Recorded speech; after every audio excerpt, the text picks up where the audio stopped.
Shout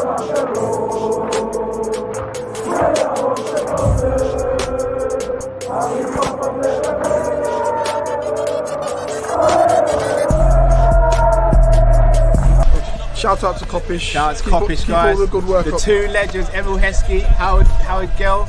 Can't get much better than that, guys. Yeah. You know what to do now. Like, comment, subscribe. I'm with legends, guys. Kopish.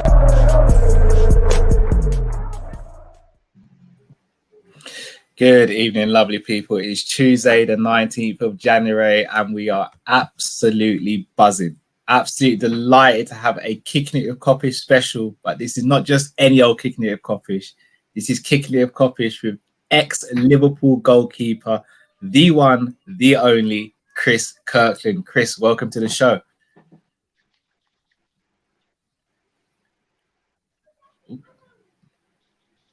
Can you hear us, Chris? Slight delay there, slight delay. I think there's a delay. Evening, chaps. You okay? Yes, we hear you now. We hear you now. Good, thank you. Good, thank you. Welcome to the show. How are you doing?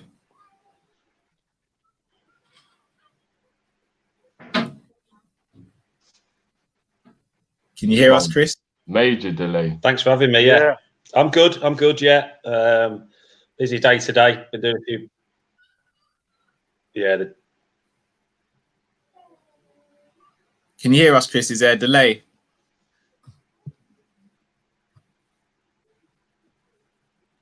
I think there's a big delay. Yeah, slight delay. Yeah. Slight delay. People, we apologise. Yeah, as you can see, guys, there's a couple of technical issues. The system has been playing up a little bit today. But as you can see, we have got Chris Kirkland. We're going to be having a very good conversation with Chris. Got some really interesting questions for him. But also, we're going to be promoting the stuff that Chris Kirkland's doing outside of football. He's doing some brilliant stuff when it comes to mental health awareness, raising money for the NHS and also for food banks as well in this very, very tough time for many people. So please make sure you help support what he's doing. Super chats today from the show. Proceeds will be going to Chris's charities that he's supporting. I'll let Chris explain a bit more about the charities that he's involved with and why we have him on the show today to speak about some of those stuff as well. So Chris, if you could just tell the people a little bit about the charities and the things you're doing just to help in the community at the moment, please.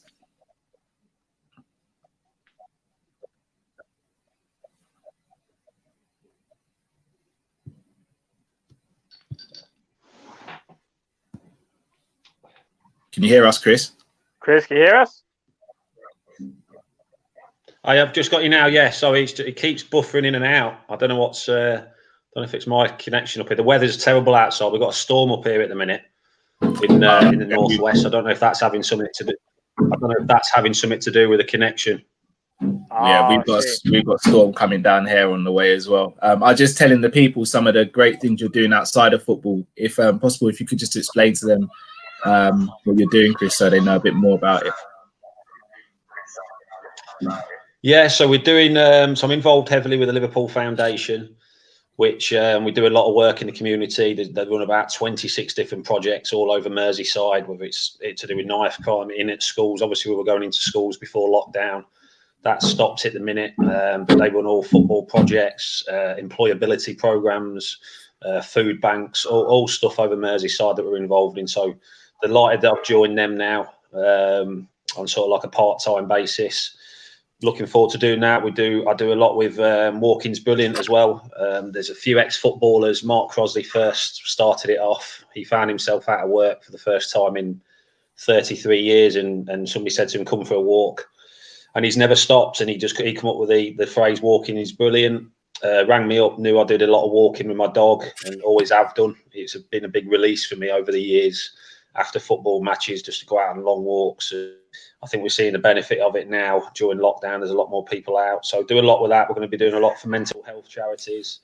We're meant to be doing Kilimanjaro this July, but that's been put back a year to 2022. But we're still hoping to do coast to coast this July, hopefully all being well. And everything we raise is going to go to mental health charities and to buy equipment for the NHS. This was pre-COVID. We come up with the Walking's Brilliant. So, but then obviously when COVID hit and we've seen the amazing work the NHS were doing, up and down the country who wanted to sort of give something back to them as well. So that's what we'll be doing with that.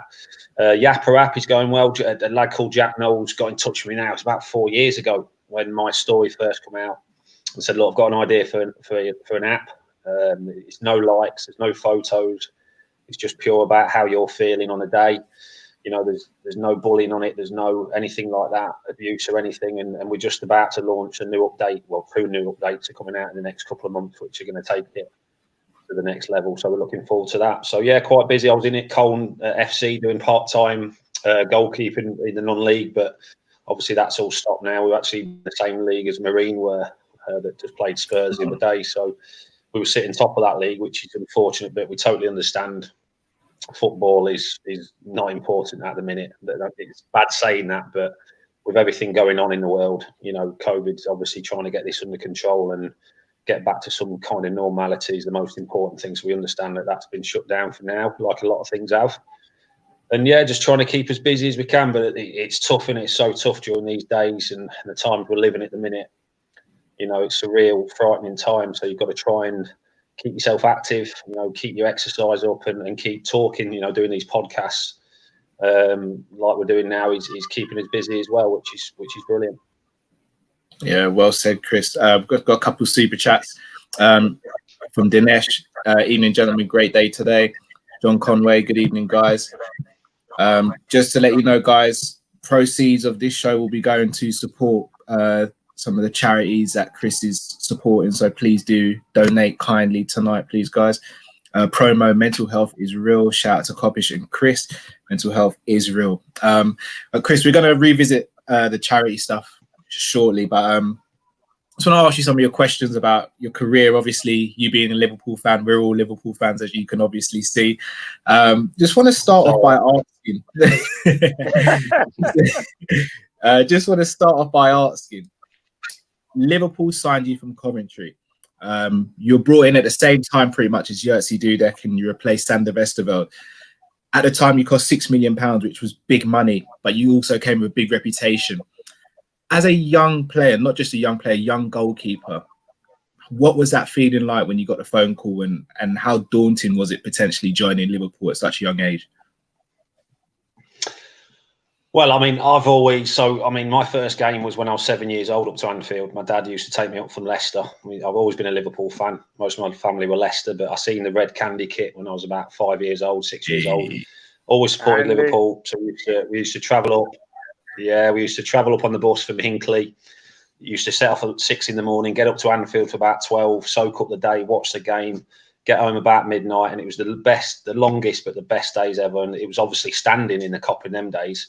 You know, there's no seats, so I was standing in the Kop. So yeah, sign from, I knew the move was happening 6 months before it happened, because Gary McAllister, who was at Coventry with me when I first started, he obviously then went to Liverpool, and his wife wasn't very well, so he come back down to Coventry just to keep up his fitness, and he trained with us while still at Liverpool. And he's gone back up and said, look, you need to have a look at this lad. They were looking at us anyway. He's gone back up and said to Gerard Houllier, look, you know, you're going to have to sign this lad. And then, so he rang me and said, look, we're looking at you, we're watching you. Gerard likes you a lot. We're going to sign you in the next window. But this was like 5-6 months away from the next window that was open. So I thought, well, it's probably not going to happen. It's a long time. A lot of things can happen in 5 or 6 months. But he rang me every couple of weeks, Macca did, and just said, look, Gaffer's buzzing with you, seen you play. It helped that the 2 games that I played against Liverpool as well, I had decent games. At Anfield and at Highfield. The games against Liverpool a bit. And then it was actually I was actually getting ready to go to training at Coventry one morning, and used to get the Daily Mirror through the post, and Leona, my girlfriend and wife, now went down paper, and it was all over the back pages, and you know, they're going to put a bid in a couple of days. I got a call on the way to training off an agent, because I didn't have an agent at the time. I was just, you know, I was that happy. I was still young. I was playing at Coventry. Didn't have an agent. Says, look, I can get you to Liverpool. They want you. You need an agent to get the deal done, as agents would say. So I met him, and I said, look, yeah. But it was daunting. It was. I mean, the biggest thing, signing for Liverpool but moving home was one of the hardest things. I've always been a home person. Lived down in Leicester, obviously very close to family.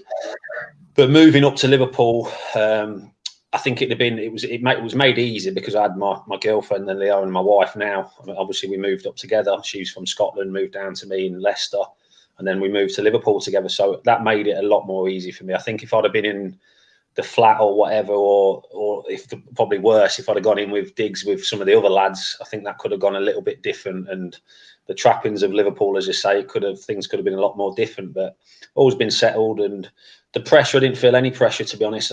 When people ask me that about when you're younger and signing, but when you're younger, you're fearless. You really are. You don't think about anything like that. It's not until I got over 30 years old and you're playing in some big games that. And you realise more what you're playing in, like particularly when I was at Wigan and you're playing in games where you need to win to stay out the relegation zone, because it's hard at the top, but it's a lot harder at the bottom. There's a lot more at stake. You know, if you're in a cup final and you don't win a cup final, well, you can go for it again the next year. Yes, you're gutted and disappointed. If you get relegated, that rips through the whole club. People lose jobs.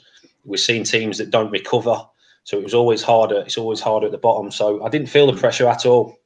I went there and you know, first people I seen was Stevie and Michael Owen and, you know, Emil Esky, like all these players, and it challenged me on even more, and I just couldn't wait to get training, couldn't wait to get playing. Knew I was going to be number 2. Gerard Houllier spoke to me, said, "Look, I'm signing Jersey. Come up, learn from him, learn from the players, work with Joe Corrigan. I'll help you, and when your time's right, you'll play." And he stuck to his word. It's just every time I did get in, unfortunately, I got some pretty serious injuries, which stifled my Liverpool career, really. But listen, I'd do it all over again. I was there 5 years. I'd be injured for 4 years, 11 months just to play one game, because it's Liverpool Football Club. And I don't regret anything. I don't regret anything that, yes, the injuries and stuff like that, but listen, they happened. I couldn't do anything about them. It's just, you know, but I'm still heavily involved with Liverpool now. It's a wonderful club that have supported me. With the problems that arose over the last few years, they've just been an amazing club, and it's no surprise because we know that the class Liverpool have got on the pitch, but also off the pitch as well. The amount of work they do for many people, it really is a special club to be involved with. No, Chris, 100%. Sorry, guys, just quickly, I was just going to say, Come on. Chris, in regards to, like, obviously you saying you was fearless, obviously moving to Liverpool at such a young age, was there still a point like where you kind of felt, no, do you know what, meeting Steven Gerrard, meeting Michael Owen, it kind of made you a little bit starstruck, or was you still of that mindset of like, well, I'm Chris Kirkland and I'm just going to go straight in and I'm just going to, you know, be part of the lads, so to speak, very easily? No.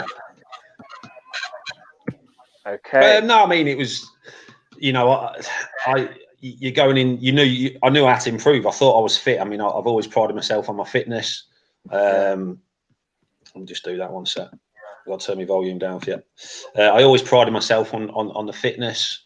Went to Liverpool, but knew I needed to get fitter. Knew I needed to get quicker, fitter, sharper, and you know, the training was a step up again. When you go from Coventry, no disrespect to the players at Coventry, because we had some great players there.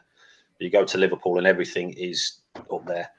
And you know, it took me a couple of months to get up to speed. Working with Jersey was brilliant. Working with Joe Corrigan was fantastic, and then obviously the players as well. So I mean, I loved my time at Liverpool. I really did. Under Rafa was difficult because things changed under Rafa Benitez, then to Gerard Houllier. But the first two or 3 years, I just couldn't wait to get into training in the morning, and I didn't want to leave at night. I just wanted to stay at the training ground, stay in the gym, just everything about, because I was a Liverpool fan. You know, this was a dream, an absolute dream come true. So yes, I was signing for Liverpool, but I was signing also as a 7-year-old lad that used to stand on the Kop and support, you know, Kenny Dalglish and Ian Rush and John Barnes, you know, all these legends of the game. So yeah, it was a special time. Yeah, I can imagine. So Chris, you mentioned Gerard Houllier, the man who signed you. Just what was Gerard Houllier like to play under, and what was he like as a man and as a manager? Well, he was first and foremost, as a man, he was just incredible. He had so much time for you. I remember when I signed, he was actually in France because it was international weekend, and he was in France, but he flew home a day early to come and meet us before I'd signed, because he knew I was obviously nervous about leaving home. So he actually flew back early, and Phil Thompson come and picked us up from the airport, from the hotel where me and Leona were. And we drove and collected Gerrard from the airport, and he got in the car, and he just got this warm. As soon as he got in the car, it's just one of them people you instantly like, and he just had this warm feeling around him. He turned around the whole way and faced me and Leona, and he couldn't say, you know, everything he was telling me was, you know, you'll be number 2, but I'll back you. You'll play when you're ready. And he was just, but you could go and see him about anything. And I went to his war memorial, his memorial funeral at Anfield a couple of weeks ago. Yeah. Which was really tough. There was only about 20 of us allowed to go, but he rang me. He was one of the first people that rang me when I went away into rehabilitation centre in 2019. I got a call, a French number, and I answered it when I was actually in the room when I'd just not long checked in, and it was Gerrard just asking, you know, if he can do anything, if he can help my family while I'm away. So he was just a real special bloke. And it was when I heard about his obviously passing. It was a real tough couple of days, and it's hard talking about it now. Actually, I've got a lump in my throat now because he was a special man, and his results backed it up. You know, he was a top man, a top man. No, indeed. Yeah. Have we still got you, Chris? I think we may have lost you for a second there. I'm back now. Can you hear me now? Yeah, we can. Yeah, hear you now.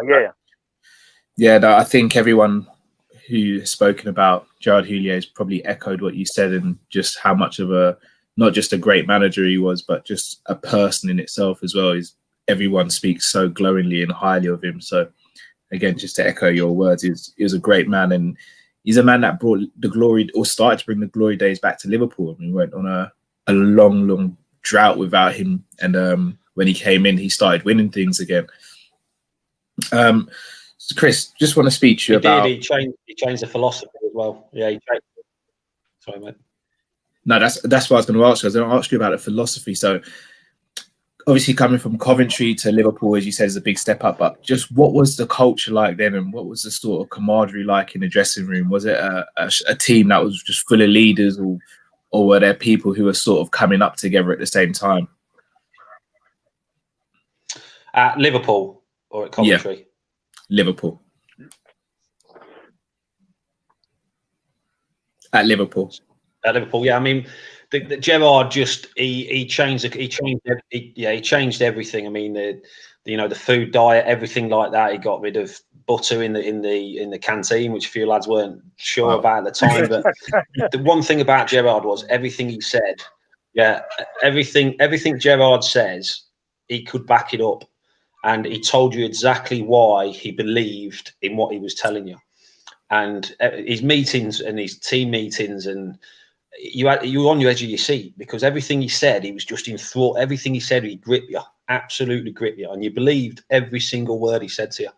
And he never lied, he never lied at all. But every word he said to you, you gripped onto it. And you couldn't wait for his meetings some days, because they were not entertaining. They were just incredible, the way he could get across to the whole group. And you're talking about a room of 25, 26 players, some lads that don't play as much, some lads that are not involved, but he had everybody gripped to everything he said. And, he talked about the fitness. He wanted to get lads fitter. I think Michael spoke about it, Jamie Carragher, Robbie Fowler, who liked a beer, liked going out at the weekends. He said, listen, you can't do that. He says, these lads, you can't do that. You've got to bin the alcohol. Yes, go out at the right time, but you've got to cut right down. You've got to be the fittest. We've got to be the fittest team that runs further than anyone else. And the players we had, I mean, we had some top class players. And he said, listen, if you get fitter and you start living your life right, live life like a footballer, everything you can, because it's a short career. He always used to say that it's a short career. 10, 12 years, you could be out of the game even quicker if you get injured. So he just says, make the most of it. He says, enjoy yourself after football, do whatever you want after football, drink wine, smoke cigars, whatever you want. He said, during football, he says, give it everything you've got. He says, live life, breathe football. And he instilled that into the whole group. And like I said, anything he said to you, you bought straight into it, because he could back everything up. Yeah, that's brilliant. I mean, I didn't know players were allowed to smoke cigars on that. I guess we've been coming down on too hard on the likes of Rooney and Jack Wilshere over the years, if that's the case. So obviously you made your debut in December of 2001, and you went on to play 14 games. Within those 14 games, you actually kept 6 clean sheets. But then you got was an ankle injury you got in 2003, and that ruled you out for the rest of that season, and that sort of started the sort of a spiral of some really bad injuries that you had, and arguably one of the most unlucky Liverpool players to have injuries and sustain some of the bad injuries you sustained. What was that like dealing with that at the time? Because you were sort of coming into your peak, you were well regarded in the football world, but you just were so unlucky with injuries. How was that dealing with all of that? Yeah, it was. I mean, that was a knee injury. So yeah, the one in 2003, I slid out. We played Kopish in the FA Cup, and I slid out, and Daly Adebola slid in. He was a big boy himself, and we collided knee to knee, and my knee just exploded, and I did my posterior cruciate ligament. So I was out for 6-7 months with that. And to be honest, though, when I come back from that, I didn't have any issues with the knee. And I never did for the rest of my career, really. I was lucky. But yeah, it was being out for that long period. But then when I come back, I broke my fingers, broke my wrist, had a back problem, which needed an operation. So yeah, like you said, it was one major injury after another. And it was tough, really tough. And you're never the same again. When you've had a serious injury, you're never quite the same again. And when you have 2 or 3 serious injuries, it really does knock the stuffing out of you. It catches up with you. Maybe not at the time, but later on, it does catch up with you. It catches up with your body. And I found that out when I got into my 30s. You've got to alter your training, everything like that. But again, at the time, the club were amazing. They kept you involved. Gerard Hulley always used to come down to the treatment room every morning to see the injured lads. Whoever was injured, always made sure they're okay. Always checking if he could do anything. And again, that just comes down to the type of man he was. Some managers don't want to know. Some managers until that player's fit, they don't want to know that player. As harsh as it sounds, and it is wrong, completely wrong, because players do suffer when they are out for long periods, particularly mentally. But Gerard again he always come down and checked.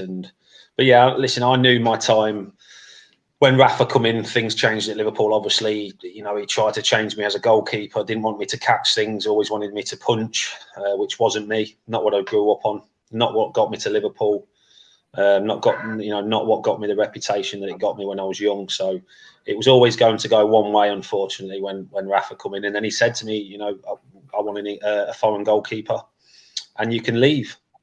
Which was tough, really tough, but I knew I had to. I had no choice. If I wanted to progress my career and get my career back on track, then I knew I had to leave. But I knew I had to go somewhere that had a British manager and, more importantly, a British goalie coach that understood the way that I want to train and need to train, which is flat out hard, up, downs, repetitions. Come off the pitch absolutely knackered. And Paul Jewell rang me, and Wigan was just down the road. He says, "Look, know what you need. Come here. You'll love it here. I've got Nigel Spink, Gary Walsh is the goalie coach.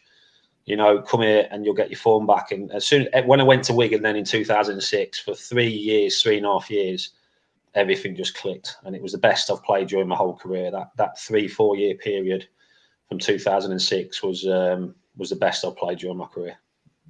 Yeah, sure. Can we just stay on the Rafa topic for a sec? Because as you said, he came in and he wanted to move you on.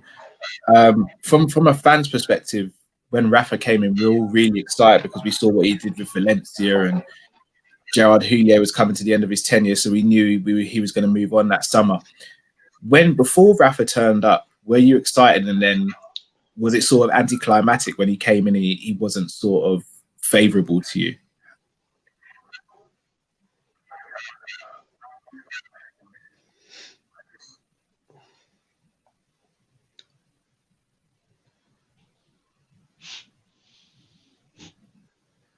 Yeah, when a new manager comes in, you're always excited because it's something new. You've got to impress a new manager. But Rafa and Gerard are very different. Rafa was, a brilliant manager, but also you could go and see him if you had problems off the pitch. Rafa was very football, and you just didn't think you could go and see him about all the stuff that happens in your life. And everybody said the same. Everybody that's played under Rafa would say the same. He's ruthless. He's football 24/7. So, which, to a lot of players, we knew, as I said, if there's issues off the pitch, you couldn't really, because he would think, well, he's not focused on football. Rafa wanted players that were drummed into football 24/7, and unfortunately you can't do that. So it was very different under Rafa. He was successful. I mean, obviously won the Champions League. In the Champions League team he won it was Gerrard, who had a major impact on that as well, obviously. And Rafa coming in and finished the job, and the rest is history. But yeah, I think you speak to a lot of players that played under Rafa will say exactly the same about him. And I knew things were going to go south when he told me how he wanted me to be a goalkeeper, which was totally opposite to, as I said, to what got me to Liverpool in the first place and what got me my reputation. So yeah, it was only going to end one way. So just quickly, Cal, because what's quite interesting, Chris, what you're saying about Julia saying that he told you were going to be the number 2. That's quite interesting from a fan's point of view, because if I'm honest with you, I actually feel like you were the signing that came with the hype. You were the signing that we were most excited about. I mean, the guys can back me up here. I'm not just saying this. I've actually got a Chris Kirkland top. I just couldn't find it anywhere, and I'm gutted I couldn't find it when we actually got you on the show. So yeah, you came with, I don't know, guys, is it just me, or I think that Chris came with a better reputation than Dudek. Like, we was more excited. If you, from our point of view, because I actually thought you were bought to be the number 1 and Dudek was bought to be the backup goalkeeper. So how did that whole situation actually happen? Because I'm really surprised that you were the one told you were going to be the backup.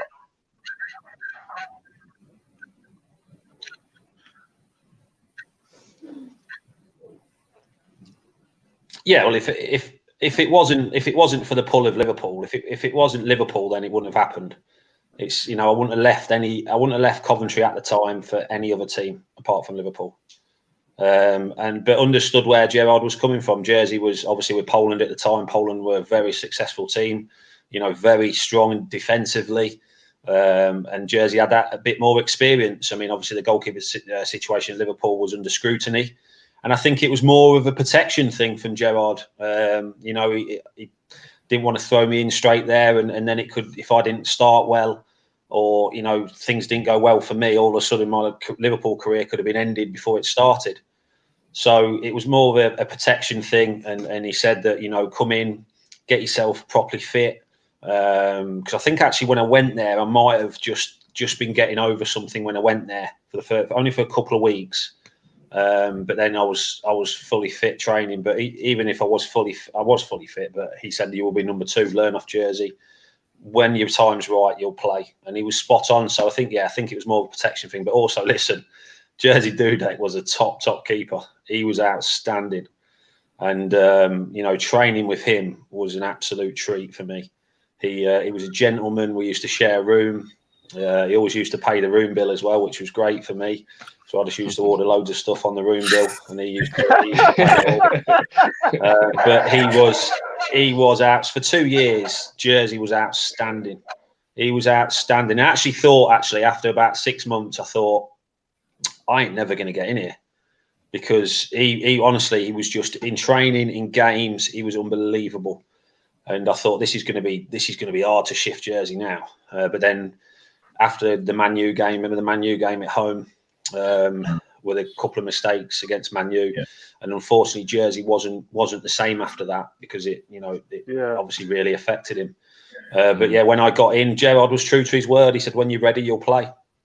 And I did get in, and unfortunately when I got in, I got some serious injuries, which I can't do anything about it now, but it makes you stronger for your next challenge. And when I went to Wigan, I was determined to get my career back on track and determined to show people what I could do. And luckily that for them 4 years at Wigan, it was, very, very successful for me. Yeah. Super chat here from Dado1. You'll never walk alone. Legend Chris and my bros from Team Kopish. Thank you very much for that. Really getting some good love in the comments, you are, Chris. More than we get on a show-to-show basis, to be honest. Oh, I love maybe you're gonna have to replace us on the show, Chris. They like you better than they like us. Want to speak to you about the famous Olympiacos game that you played in, Chris? No, I don't believe that.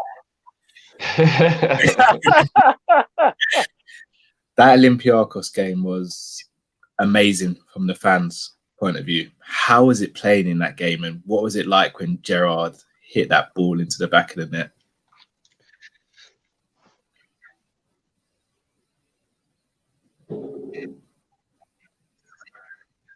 Oh God! I mean, I was right behind that strike, so as soon as Stevie hit it, I knew it was in. And yeah, it was one of the cleanest strikes you'll ever see anyone hit a ball. And as soon as he hit it, I knew it was in. And then after that, I think we had like 7 or 8 minutes to hold on. I think the ref put 5 minutes injury time up, and then 5 minutes seemed like 5 hours. The clock just didn't move. And but it was an incredible occasion, and to be playing in that game so young as well. I mean, I should have done better with the first goal with Valdo's first free kick. I didn't see it till late, and it was past me before I moved. But I always remember, because he had another one. I don't know if you can remember this, but he had another free kick in the identical spot to the one he just put one by me, where I should have done better. So I must admit, before he hit that one, I was a little bit nervous, thinking he can't score again here. I can't let another goal in here. And luckily, I got this one, I guess, right. I made a save, and yeah, the rest was just. I mean, Neil Mellor, we're good. I'm good mates with Neil Mellor now, and we socialise a lot. And obviously, he played in that game and set up Stevie's goal. I think he scored in that game as well, didn't he, Neil? He did, yeah. Neil Mellor. He always tells me about that. Yeah, when we're on the golf course, he always tells me, "Do you remember our goal against Olympiacos?" So it's. Yeah, but it was just, I mean, and then after that game, we just knew that we were going to go on and win it. You just knew in the dressing room after. They say some things are written in the stars sometimes, and to come back from what we did and to win the game the way we did, we just knew that we were going to go on and win it after that game. And even, even in the final against AC Milan, you still got to have that belief. And nobody, even listen, 3-0 down. But after that Olympiacos game, we thought we were going to go on and win this. And we ended up doing it in Istanbul. So yeah, wanted to speak to you about Istanbul as well. So unfortunately, you were injured and couldn't make the bench or the first team for that game. And it's been quite heavily documented that Scott Carson, who made the bench, offered you the medal, but you turned it down. What was your feelings behind that?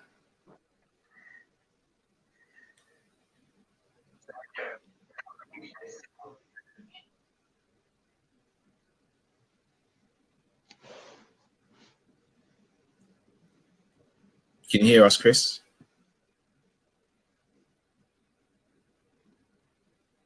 You there, Chris? I can hear you now briefly. I think it's cut out a couple. Callum and Drifty cut out a little bit there. Okay, so hopefully you can hear me now. So the game in the final, you weren't unfortunately able to be a part of due to injury, and it's been quite heavily documented that Scott Carson, who was on the bench, offered you his medal, but you turned it down. What was the reason for you turning it down? Yeah, I mean, we were out there. Obviously, all the families went out, and I was out there with Leona. We were sat in the crowds. Actually, sat with Neil. Actually, not far from Neil, but yeah. So I was there. Yes, I was there as a player, but I was there as a fan as well. So, which was an incredible experience. Yeah, Scott offered me his medal on the pitch after and said, "Look, you deserve this. You played in a lot of the games," but I said, "Listen, no," because even though you've played in the rounds before. And it might sound bad saying this, but you could play in every round for me. But if you don't actually play in the final's a unique game.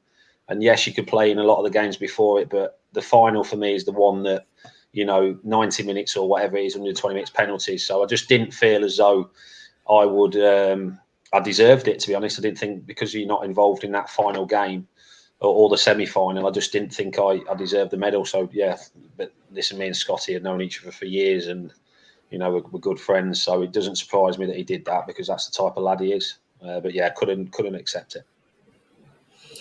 Yeah, that's big of you. I've got to be honest, Chris, if Matt or Drifty offered me a Champions League medal, I'd take it without them even finishing the sentence, to be honest. So. You would, bro.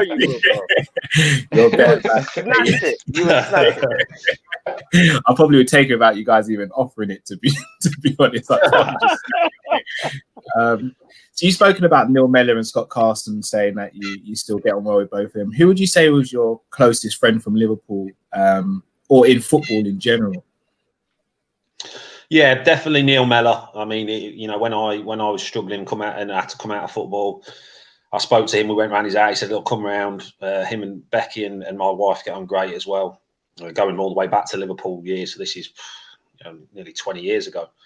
Yeah. So he was the first one that sort of helped us stuff. So yeah, so Neil's, we golf a lot, not now obviously because you can't play golf at the minute. Yeah, but we socialise golf a lot and go on walks and stuff. So yeah, probably Neil in football. John Eustace is another one from our Coventry one who I speak to regularly. He's at QPR at the minute, not far from you lads. Actually, he's assistant manager down there. And then another one who I was involved with the youth team, who's my best mate, is Nick Egley, who unfortunately, when we was in the Coventry youth team, he got a real bad injury on his ankle and smashed his ankle to bits. And obviously back then, treatment wasn't the same. So unfortunately, he had to retire when he was 18 from football. So yeah, probably them three. I mean, you get to know a lot of players obviously over the years, but you only keep in contact with a certain few over the years. So yeah, I'd say them definitely, Neil, John, and obviously Nick. But yeah, I get on. I've been lucky. I've never really had any issues with anyone during my career. I've never fallen out with anyone really. I've always tried to be respectful to people. So yeah, luckily enough. But it's weird. You could play with someone like 15 years ago, not see them. It's like Paul Robinson at West Brom when I was there. Now he's retired now, the defender. You could not speak to someone for 10 years and then all of a sudden you see them or speak to them. It's like you've never not spoken sort of thing. So, but yeah, lucky to have met some real good people in football and still speak to quite a few of them now. Decent. Paul Squire says, shout out to Chris, Cal, man like Matt and Drifty. Chris, I know you had a lot of injuries, but when you were fit, you were a solid goalkeeper. You'll never walk alone. I think we can all definitely agree with that. 100%, more than a solid goalkeeper. Much more than a solid goalkeeper. Yeah. Speaking of goalkeepers, your arch nemesis are always going to be strikers. Who is the best striker you played against and why?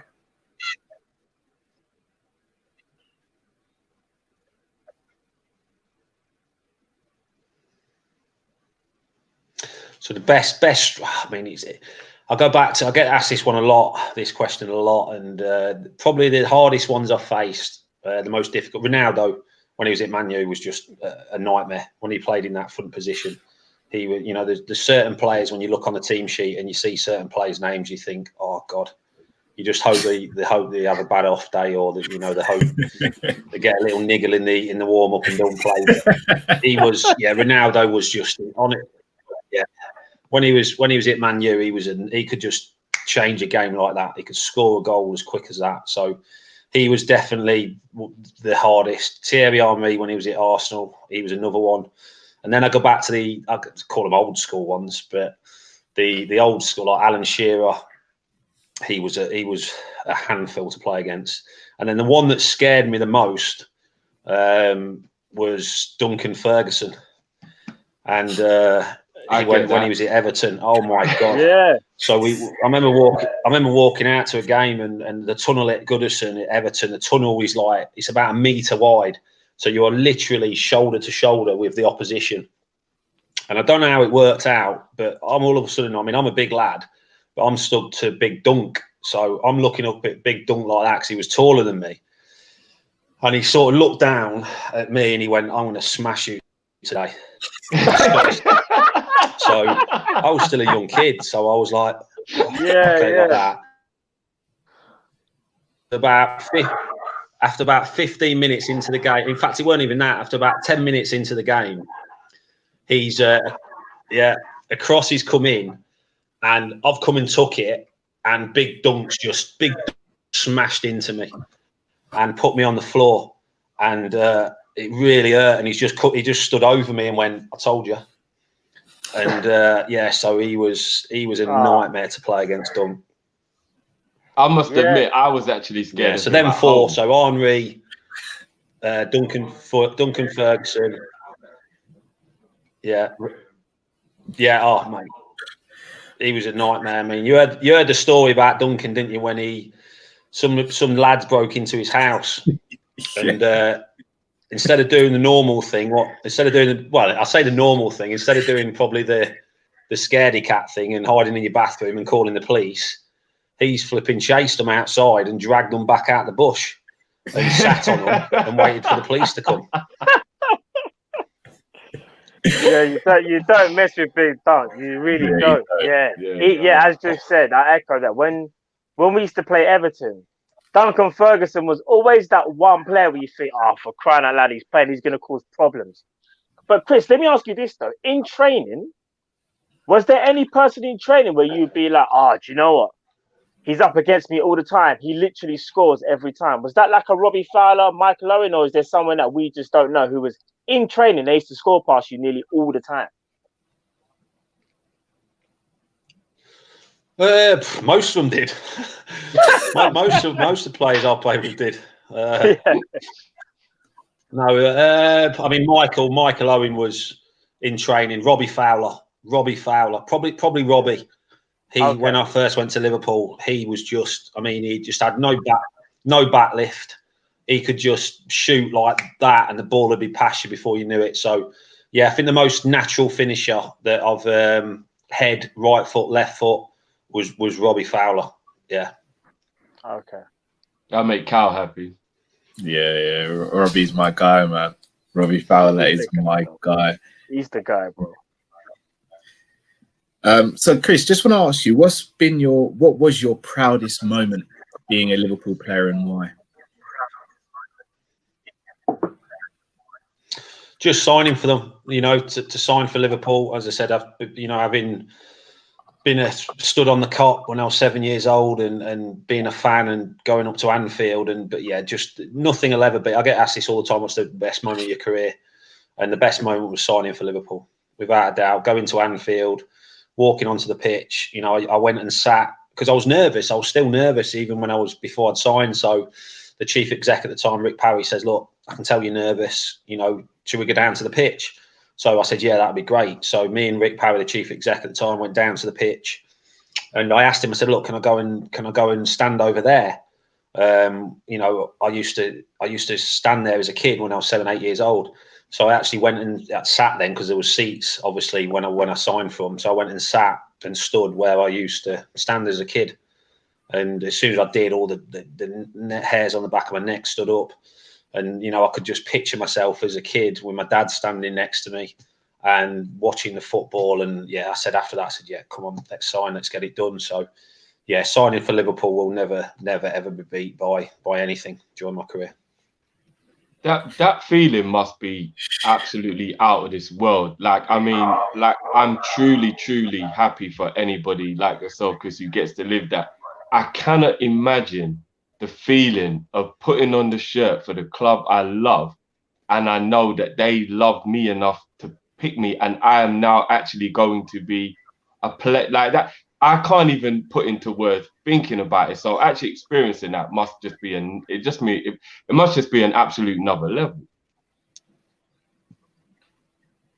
Oh, it was. It was. And listen, Liverpool's a huge club. I mean, obviously, I've been up there as a fan, as a youngster, signed for the club. But it was actually when we went away pre-season, we went to Hong Kong, Shanghai, I think it was, and somewhere else on a pre-season tour, my first pre-season tour with Liverpool. And my God, it was just incredible. There was thousands camped outside the hotel. There was, getting off the plane, you just realised if you didn't realise how big a club Liverpool was, it's a massive club in England and stuff like that. But when you go abroad, it is a worldwide club. You go anywhere in the world and you'll see anybody with a Liverpool shirt on. You, no matter where you go, there'll always be someone with a Liverpool shirt on. So the size of the club, and it's got bigger and bigger and bigger. And obviously, it's a world brand now, but it's more than that. It's a proper people's club, and it's a club that cares about people, cares about its employees, cares about the community. I've mentioned, the work the foundation do. The first team and the players are well on board with that. They do important is to give back to the community. But to sign for them. I mean, my debut, we lost 2-1. We played against, I think it was against Grimsby in the cup, and it was 1-1 and in extra time, and it was going to penalties. I thought, my God, my debut, penalties in front of the Kop. This is going to be a dream. Literally another, again, to win it on penalties, for me to make a few penalty saves would be brilliant. And then Phil Jevons pops up from 35 yards or whatever it was and sticks one over my neck and into the top corner. And probably the best goal I've ever conceded in my career was on my debut for Liverpool. So yeah, that left a little bit of a sour taste, to say the least. But it was it was incredible achievement to play for Liverpool after being supporting them for so long.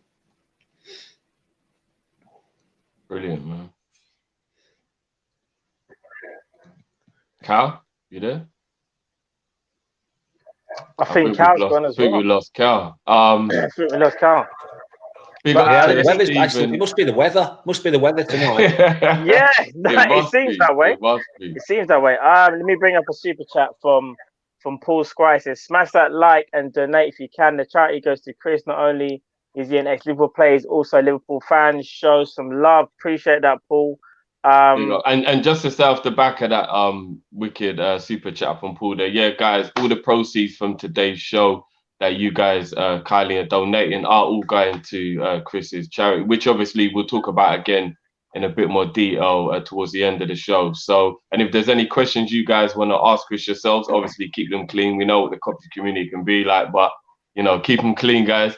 We'll obviously put them over to Chris, and then hopefully they'll get answered as well. So yeah, Cal is just having some technical difficulties with his internet, so hopefully he'll be back in a sec. So let me just get through a couple of the comments just quickly, and then we'll move. There was one other super chat that just came in, guys, from Stephen. Hold on 1 second. Stephen, big up Stephen, one of our viewers with you guys as well. He says, Chris, I'm guessing, in your opinion, do you think Kelleher will be a good goalkeeper for us? Will it be back up to Alisson? I think we've got, listen, it's going to be tough because Alisson is young enough now to be the goalkeeper for the next 10, 12 years for Liverpool and beyond. We've got the best goalkeeper in the world, in world football. Obviously, a lot can happen, but if Alisson, stays fit and carries on doing what he's doing, nobody's going to replace him. So it's going to be a tough job for anybody in the world to get in front of Alisson. But Kelleher's done brilliant. I've seen him a lot for the under-18s, a lot for the under-23s over the last 2 or 3 years as well. Done a lot of the games he's played in, and Kravin's done superb. And obviously, they've got massive hopes for him, and he's done well when he's played in the first. He's done really well when he's played in the first team this season. But if Alisson stays fit, then you can't see anybody budging him because he is the best goalkeeper in the world, and we're very lucky to have him. It's quite weird because on the subject of Kelleher, I personally didn't think that Kelleher looked like he could be good enough without being disrespectful from what I'd seen of him playing in some of the cup games. But then he came in this season and he looked amazing, like absolutely amazing, like he'd been there for 3-4 years and he fit right in. With goalkeepers, is it literally normally confidence? Is it one of those things where all goalkeepers, generally speaking, who make it to that level are of a good standard, but then it's just the confidence is whether you go on to be great or whether you let things bother you?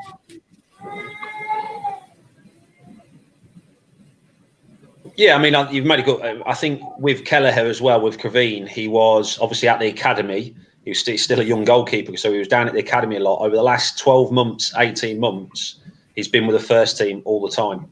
So he trains with them every single day, trains with the goalkeeper coach, John Achterberg, and Jack Robinson and Alisson as well. You're going to train with Alisson, you're going to get better. But he's training with the first team day in, day out now, and I think that's brought his game on even more. So, when he stepped in this season for Alisson, he's been great. But the trouble is for keepers is when Alisson doesn't play, then you're always on the hide into a nothing because, if Alisson doesn't play and you let 2 goals in, then everyone's going to say, well, Alisson would have saved that or Alisson would have done better with that because that's how good Alisson is. We've got the best in the world. So it's going to be really tough for whoever plays when Alisson is not fit or whatever. It's going to be extremely tough for any goalkeeper because the pressure is going to be really on. But what they've got to say to themselves is, look, I'm not as good as Alisson, but I'll do the best I can. I'll be the best goalkeeper I can be for this Liverpool team. But yeah, with Kelleher, he's come on no end and he's been training with the first team for the best part of the last 12, 18 months full time, which is brought him on again, which is credit to him and credit to the coaching staff. No, indeed. A question from SG as well for you, Chris. He says, how do you prepare for penalties?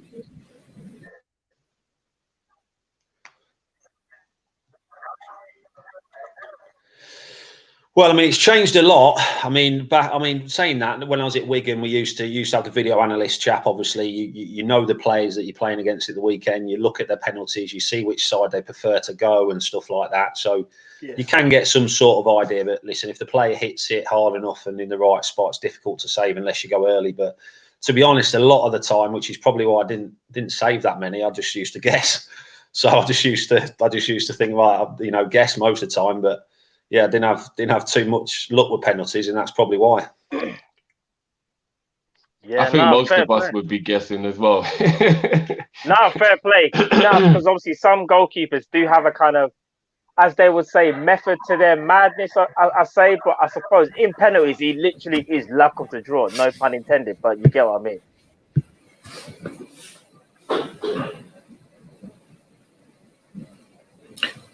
So, Chris, we also spoke about penalties. You're also the Liverpool women's team goalkeeper and coach for a while. How did you find it coaching, and how different is it from being a player?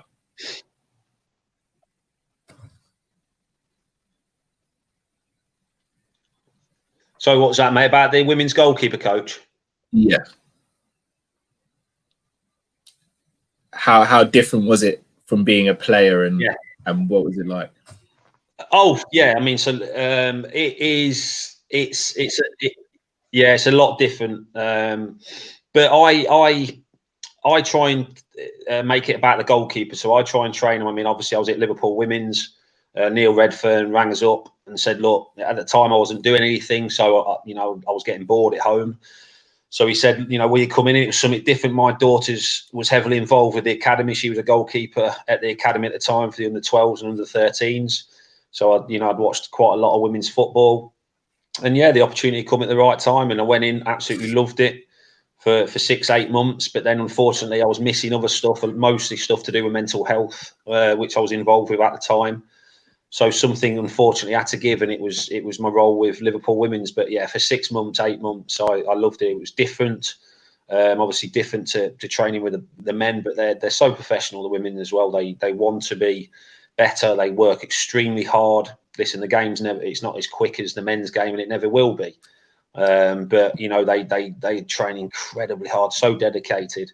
And it was Liverpool Football Club as well. So I loved it, and my daughter's a goalkeeper, so I was intrigued to see what the women's first team was like, because obviously I wanted her to get to that standard eventually, hopefully when she gets older, if she wants to do that still. So it was a great fit at the right time, and I loved it. Paul Squire just reiterating, do smash the like, and please donate if you can to Chris's charities that he's representing. Not only is he an ex-Liverpool player, he's also a Liverpool fan. Show some love, please do. Yeah. So Chris, we've only got Chris for another 5 minutes as well, guys. If there's any super chats you want to get into, ask him anything, please do now. As we said, it's all going to charity, guys. Indeed. So, Chris, what would your advice be to a young up-and-coming goalkeeper? Especially, you look at someone like Peter Luger, for example, who's recently signed for Liverpool, and there's so much hype behind him, despite people hardly have watched him play. What would be your advice to a young goalkeeper making a big move in their career? Don't worry about it. Work as hard as you can. Go to that club. Relish everything about it. Watch the training. Watch the first team training if you can, or if you're not within the first team, get videos of the first team goalkeeper training. Just live and breathe it as much as you can, because your career goes quick. It really does. I can remember my debut for Coventry when I was 18, and then all of a sudden you're retiring when I was 36. So your career goes really quick. Make the most of it. Enjoy as much as you can. Try and take on board everything that the people are trying to do to make you better. Live the right life as well. That's massive. Don't do stupid things. We see so many stupid things happening these days from players, and not putting the footballers in a good light. It's only the minority, don't get me wrong, but yeah, just dedicate yourself to football. You've got to have a life outside of that as well. But I mean, by having a life, I mean doing the right things. You know, recovering well and being, you know, that's another thing with Gerard Houllier as well that I didn't mention at the start. He liked you to have a family. He liked you to have a girlfriend or a wife. He liked you to be settled down off the pitch, because he knew, obviously, being in Liverpool, the trappings of big cities, you know, things can suddenly quickly go wrong with what's, you know, what's on offer in these certain places with nightlife and stuff like that. So he was very keen on, always used to check, you know, that's one of the things they always do. And that's a lot of what people check in now. A lot of football clubs, when they sign a player, I get calls all the time about certain players and certain goalkeepers. And it's not how good are they, because you know how good certain players are. You know, if you're looking for players, you know really what they're going to do. But the first question they always ask is what they like off the pitch. You know, are they married? Have they got kids? Are they settled? You know, what's their hobbies like? And this is the things that clubs check out now before, because they know, like, if they're looking for a player, that player is going to be a good player, but else they won't be looking at them.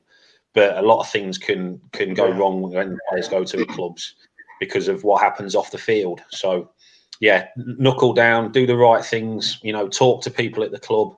But yeah, just relish being a footballer. I wish I could, like we all could. I think we all wish if we could go back in time and do things slightly different, then I think most people would. So just enjoy yourself. Indeed. Super chat here from Conroy. Who is the best keeper and outfield player you played against, Chris? Oh, God. So, I mean, the best player I've played with and against is Steven Gerrard. So, obviously, played with him and against him. One of the other ones, Paul Scholes, Roy Keane. I mean, like I said, Ronaldo. Yeah, I know. I mean, Ronaldo. Yeah, shouldn't say that too loudly on it. But, I mean, Sammy Hippier, Javi Alonso, another one, Javi Alonso. Yeah, I mean, he's up there with one of the best I've ever played with. He was just class, honest to God. Him and Stevie in midfield was just... If you could have told me a better midfield partnership than them two at the time, with Didi and Man in it as well. I mean, but yeah, I've been looking to play with and some against. But yeah, probably best player Stevie against and for, and then a goalkeeper. I mean, I was lucky. I mean, people always ask me who was my idol growing up and who did I look at as a goalkeeper. My idol growing up was Steve Igrizovic at Coventry. Now, he was the first team goalkeeper when I was at Coventry. And I used to train with him on a Wednesday night when I was 15. He used to train the keepers. And I used to go down to the Wrightington Lodge where the first team trained. Wednesday night, Oggy used to train me. Signed for them at 16, and I was obsessed. I watched the way he trained. He was the first out every morning. He was the last in every day. He was the hardest working professional I've ever worked with during my whole career. He was just incredible, and he had major respect for everyone. Everyone respected him, and he spoke to people in the right way. He always put an arm around you if you needed it. So from an early age, I said that's the way I have to train. That's the way that you have to be a professional, and that's what I took on for the rest of my career. So he's the one person, along with obviously my dad and my mum and that. He's the one person that set my career on the right path, because I was lucky enough to have somebody like him and Dion Dublin. Dion Dublin was at the club at the time as well. He was the captain of Coventry, and seeing these professionals and the way they train, the way they worked and the way they were, set me on the right path from an early age. So I was very lucky to have that. Oh, got another couple of super chats. Thank you for all you have done for the club. It feels even better when you hear a player that actually supports the club. Enough love. Hashtag merch.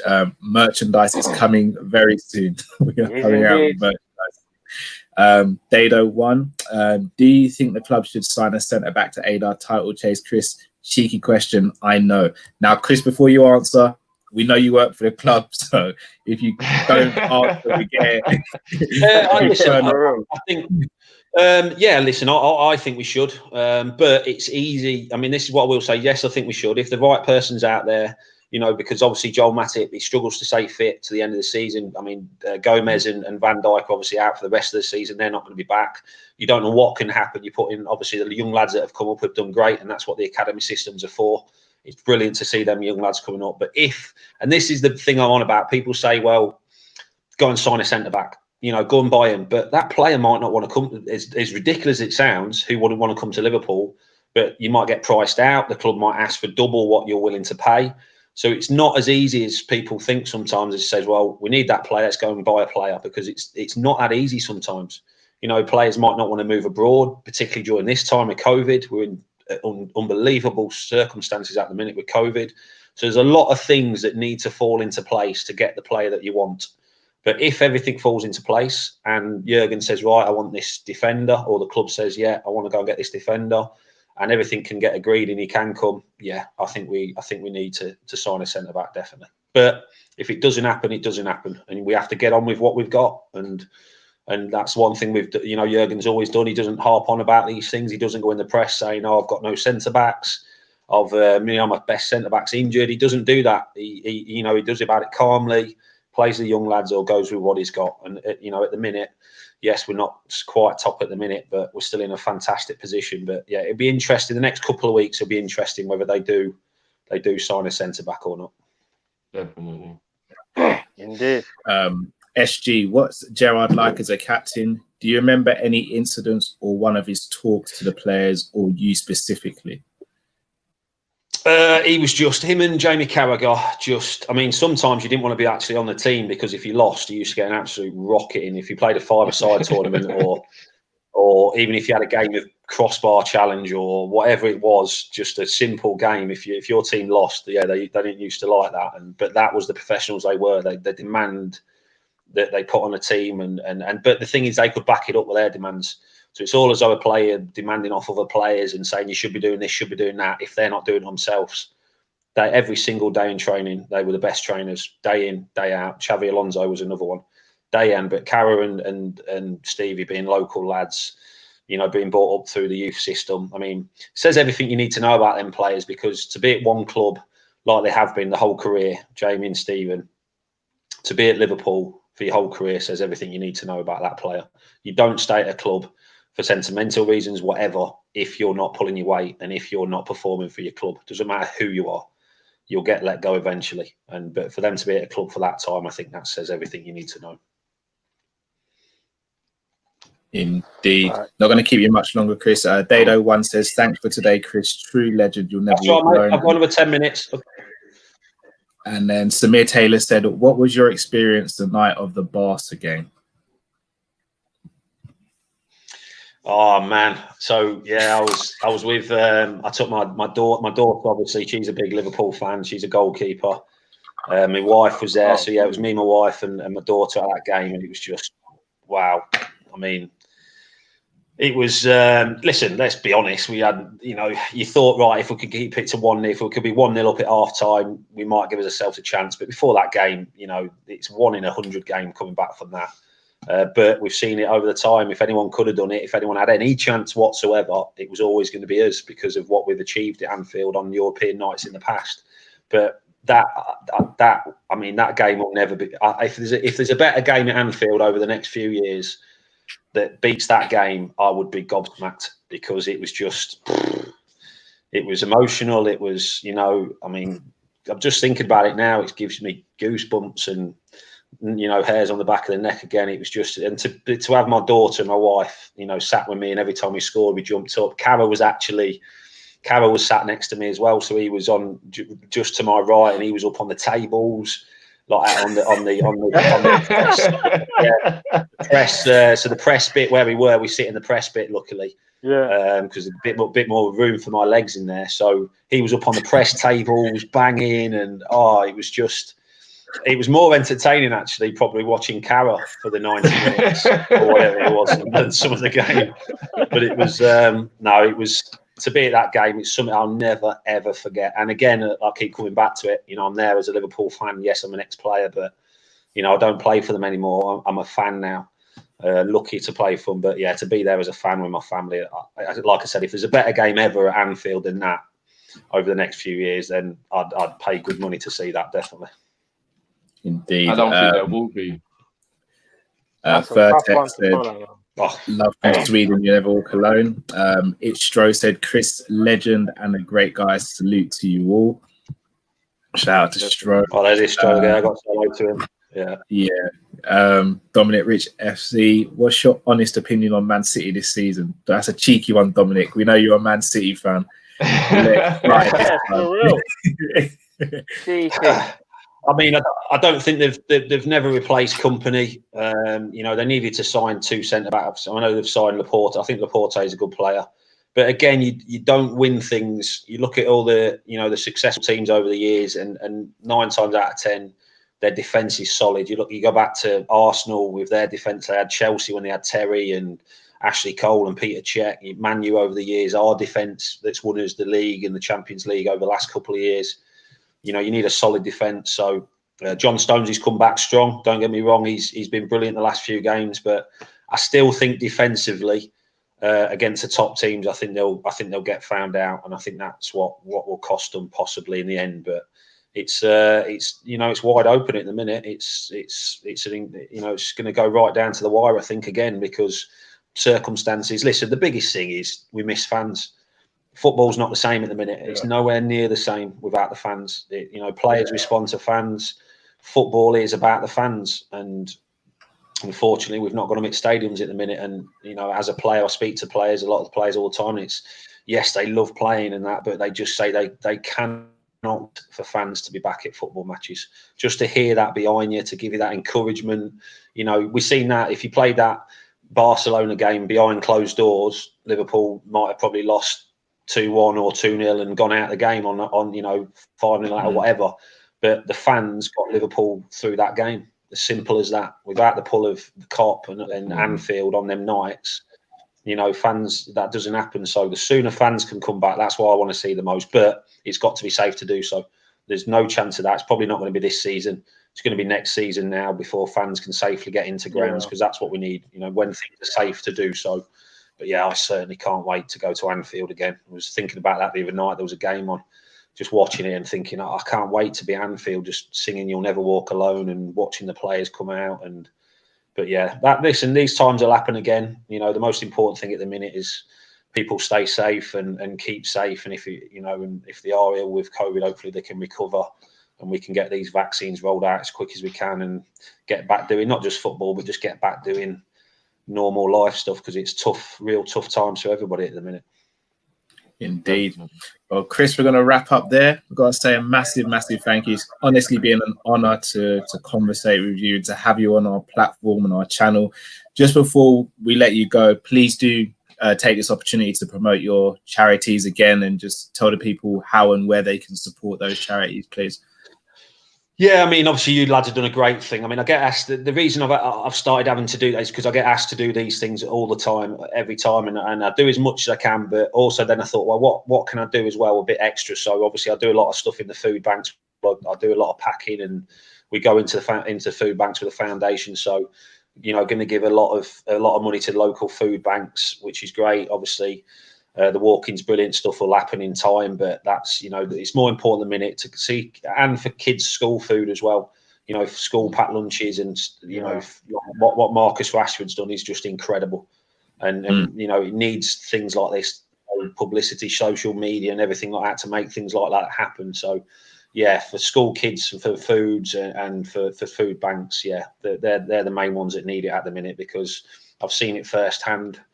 It's upsetting when I go and do the work, but because you naturally think of your own family or your own kids. If you couldn't feed your own family, it's just heartbreaking. So the more that we can do for food banks and for kids that don't get school meals, then the better. Brilliant stuff, man. Brilliant. Indeed. Great stuff, Chris, man. Great stuff. Well, guys, the rest is up to you. Do smash the like button, leave a comment below. Do go and support Chris and the work he's doing. He's doing some absolutely brilliant stuff. For everyone he's involved with the charities, thank you for the stuff you're doing as well. A massive thank you for joining us this evening. And until next time, thank you very much for watching. Stay safe, stay blessed. We're Kopish, and we are out, people. Take care. Peace.